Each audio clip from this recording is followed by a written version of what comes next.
CG sem terrorismo, quando ele voa e quando ele quebra, começando pela intuição e critério de uso. O CG, ou Conjugate Gradient, é um dos melhores métodos iterativos para sistemas grandes e esparsos. Mas ele não é um solver universal.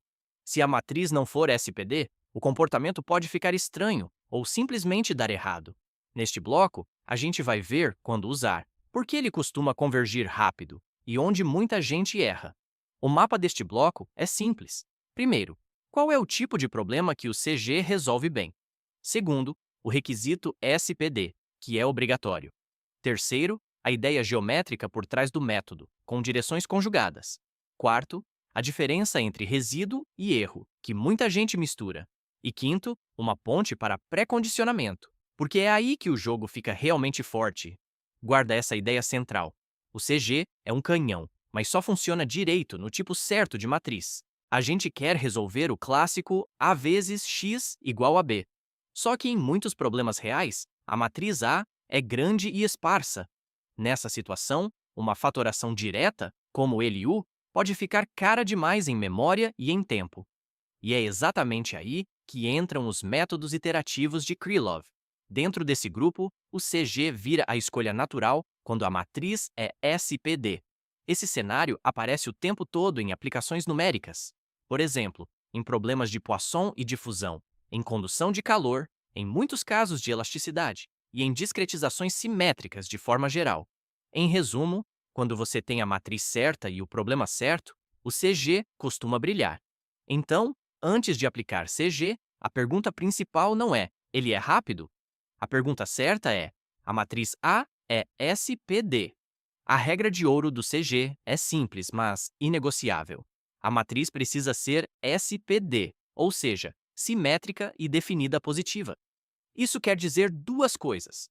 Primeiro, A igual a A transposta. Então, a matriz é simétrica. Segundo, X transposta vezes A vezes X precisa ser maior que zero para todo X diferente de zero. E esse requisito não é detalhe.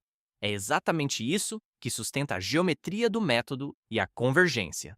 Quando A é SPD, o produto interno faz sentido, as direções conjugadas funcionam e a energia do erro diminui de forma controlada.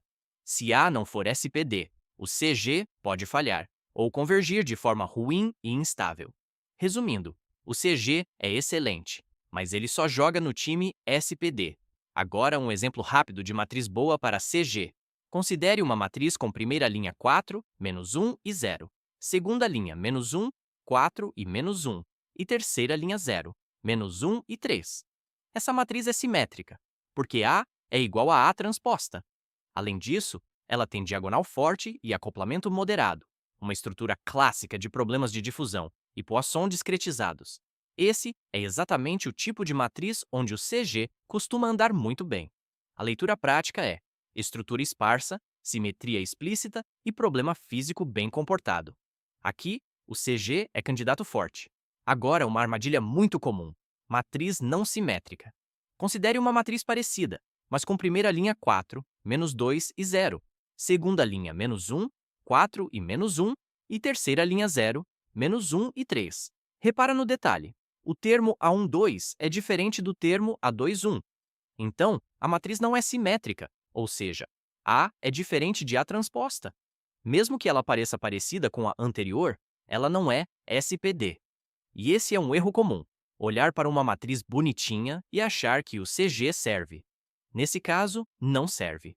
Para a matriz geral, especialmente não simétrica, o caminho é usar métodos como GMRES ou BCGSTAB, de preferência com pré-condicionamento. Regra prática: matriz geral não simétrica. Guarda o CG e chama GMRES ou BCGSTAB. Em vez de corrigir uma componente por vez, como em métodos mais simples, o CG escolhe direções especiais de busca. Essas direções são chamadas de A-conjugadas. A tradução prática é ótima. Cada passo novo não desfaz o trabalho do passo anterior. É por isso que o método costuma ser muito mais eficiente. Se você pensar no gradiente puro, ele pode ficar zigue-zagueando no relevo da função. Já o CG corrige isso com uma espécie de memória geométrica. Ele usa a informação dos passos anteriores para evitar repetir erro de direção. Então, a mensagem principal aqui é: CG não é só um gradiente iterativo qualquer. Ele é mais esperto na forma de andar.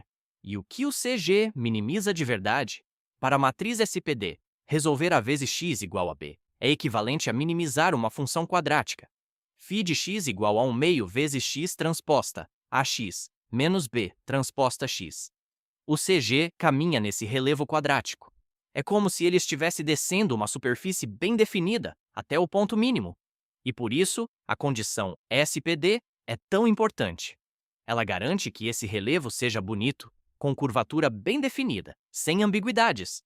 Sem SPD, essa interpretação geométrica quebra, e o método perde a base que faz ele funcionar tão bem. Essa é uma das razões pelas quais o CG é tão forte em difusão, Poisson e problemas elípticos em geral. Não é mágica. Ele explora a geometria certa. Agora um aviso importante: resíduo baixo não garante tudo. O resíduo é b menos a vezes a aproximação atual. Já o erro é a solução exata menos a aproximação atual. Em sistema mal condicionado, você pode ter resíduo pequeno e, mesmo assim, um erro ainda relevante. Esse é um erro clássico: olhar só a norma do resíduo e achar que já resolveu. Na prática, além do resíduo, você precisa checar condicionamento, checar escala e validar se o resultado faz sentido fisicamente. O CG resolve muito bem a dinâmica iterativa, mas a qualidade do sistema continua importando. E por que às vezes o CG fica lento, mesmo quando a matriz é SPD? Porque a velocidade do método ainda depende do espectro da matriz. Se os autovalores estão muito espalhados, o método pode precisar de muitas iterações. Isso costuma aparecer como queda lenta do resíduo e progresso irregular. Então, de forma simples, quanto melhor condicionado o sistema, melhor o CG tende a se comportar. E é exatamente aí que entra o truque real que separa teoria de prática: pré-condicionamento. Se o CG está lento, muitas vezes o problema não é o CG, é a matriz que ainda está mal preparada. Agora entra o pré-condicionamento no CG, que é o jeito mais comum de acelerar o método sem trocar de solver. A ideia é resolver um problema equivalente, mas numericamente melhor. Para isso, a gente usa uma matriz M, que aproxima a matriz A, mas é fácil de inverter. O objetivo é melhorar o sistema do ponto de vista do CG, para ele enxergar uma versão mais favorável do problema. Na prática, isso costuma significar menos iterações e mais robustez. Entre os pré-condicionadores mais comuns no CG estão o Jacobi, que usa a diagonal, o SSOR e o ICC, que é a Cholesky incompleta. E aqui vai uma mensagem importante: não olha só o número de iterações. O que importa de verdade é o tempo total. Às vezes, um pré-condicionador aumenta o custo por iteração, mas reduz tanto o número de passos que o tempo final cai bastante. Em muitos casos, o melhor upgrade no CG não é trocar de método, é melhorar o pré-condicionador. Antes de rodar, vale um checklist rápido para decidir se o CG é a escolha certa. Primeiro, a matriz é simétrica? Segundo, ela é definida positiva? Terceiro, o sistema está bem escalado? Quarto, o problema está mal condicionado? Quinto, você testou pré-condicionamento? Se as respostas forem sim, o CG é um excelente candidato. Se não, para de insistir no CG. O caminho normalmente é ir para GMRES ou BCG Stab, de preferência com pré-condicionamento. Essa é a lógica prática. Escolher solver é ler a matriz, não decorar sigla. Fechando este bloco, o CG brilha quando a matriz é SPD, o problema é grande e esparso, e você pré-condiciona bem. Nesse cenário, ele é rápido, elegante e muito eficiente. Mas o CG não é a resposta quando a matriz é geral, não simétrica, ou quando o problema pede outro método de Krylov. Aí, o jogo muda, e entram GMRES e BCG Stab. E o que amarra tudo de novo é o pré-condicionamento. Guarda essa frase final: o CG é o rei do SPD. Fora disso, o jogo muda. Primeiro, o código monta uma estrutura de matriz esparsa manual, no formato CSR, e implementa a multiplicação matriz-vetor sem usar biblioteca pronta. Isso é importante porque mostra como o solver funciona por dentro. Depois, ele cria a matriz de Poisson 2D, com padrão clássico de difusão, que é um caso ótimo para CG, porque gera uma matriz SPD. Em seguida, entram dois cenários, sem pré-condicionamento e com pré-condicionamento diagonal. Esse contraste é o ponto central da demo, porque mostra o ganho de desempenho sem trocar de método. O solver está bem montado, com checagens de segurança para detectar quando a matriz não respeita as condições do CG, e com critério de parada por resíduo relativo. Outro destaque é que ele salva histórico completo da iteração: resíduo, energia, erro e tempo. Isso deixa a comparação muito boa para vídeo, porque dá para mostrar convergência, não só resultado final. No fim, ele roda os dois casos no mesmo problema, imprime resumo de iterações e tempo, e ainda mostra as primeiras linhas do histórico para comparar CG puro com PCG de forma direta.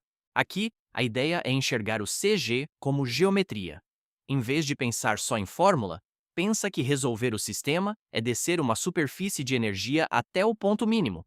Essa superfície vem da quadrática do problema, e o mínimo é justamente a solução. Repara no contraste. O gradiente puro tende a zigue-zaguear nos contornos, enquanto o CG escolhe direções melhores e desce muito mais direto.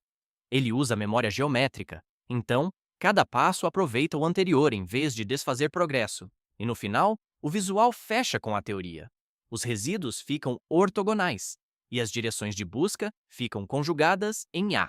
É isso que faz o CG andar tão bem em matriz SPD.